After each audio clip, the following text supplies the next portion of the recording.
మా అమ్మగారి ఇంటికి అయితే వచ్చేసిన నేను. నా సొంత ఊరు, నేను పుట్టి పెరిగిన ఊరు గట్కేసరికి అయితే వచ్చిన. ఇక మా నాయన ఊళ్ళో పెద్ద పండుగ ఉంది బిడ్డ, 2 రోజుల ముందే నువ్వు రావాలి అని నన్ను పిలుచుకున్నాడు. ఇక మా నాయన మాట కాదని లేక నేను వచ్చేసిన. ఇంకా ఊళ్ళో పెద్ద పండుగ కాబట్టి ఇవాళ కూడా అందరం మంచిగా రంగుల ముగ్గులు వేస్తాము. మా అమ్మ చేతి కింద పని అయితే అరుచుకున్నా, కడప గడిగి బొట్లు పెట్టినా. ఎంత మంచి కాడొచ్చింది బిడ్డ నువ్వు గడిగితే అని మా అమ్మ మస్తు మెచ్చుకుంది. ఇక అందరం తయారయ్యి గుడికి అయితే బయలుదేరినాం. ఇక మా నాయన బిడ్డ అల్లుడు వచ్చిండ్రని చెప్పేసి మస్తు ఖుషీలు ఉండే. ఇక నేను ఈ లంగావోని అయితే దీపికా కలెక్షన్స్ అనే ఇన్స్టాగ్రామ్ పేజ్ నుండి తీసుకున్నా. మీరు కూడా పోయి కలెక్షన్స్ అయితే ఒకసారి చెక్ చేయండి. ఇక అటెన్కాల మా ఆయనకు ఫోన్ ఇచ్చి ఒక 2 వీడియోలు తీయబ్బా అని చెప్పిన. ఇంకా మొత్తానికి లోపలికి అయితే వచ్చేసినాము. వామ్మో ఏం జనాలు, అసలు ఉష్కే పోతే రాలనంత జనం వచ్చిర్రు.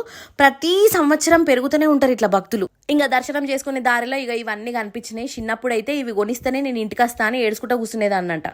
ఇంకా ఈ జాతరకి పక్క ఊళ్ళ నుంచి కూడా భక్తులు వస్తుంటారు. అంత మహిమగల్ల అమ్మవారు, కోరిన కోరికలు నెరవేర్చే బంగారు తల్లి. ఇంకా బోనాలు సమర్పించేటోళ్ళు అమ్మవారికి బోనాలు తీసుకొని వస్తారు. బోనంలో ఉన్న నైవేద్యం మొదలు అమ్మవారికి అయితే ఇక్కడ సమర్పిస్తారు. శివశక్తుల పూనకాలు, యాపాకుల పసర్ల వాసన, పోతరాజు వీరంగాలు, రంగం భవిష్యవాణి, మేకపోతుల బలి, చిన్నపిల్లల ఆటపాటలు, ఇక ఇట్లా వీటన్నిటితోని ఊరంతా మస్తుల కలకలలాడుతుంది. ఎప్పటి లెక్కనే ఈసారి కూడా జాతరనైతే జబర్దస్త్ అయింది. చూడనికైతే 2 కళ్ళు సరిపోలే. జై బోలో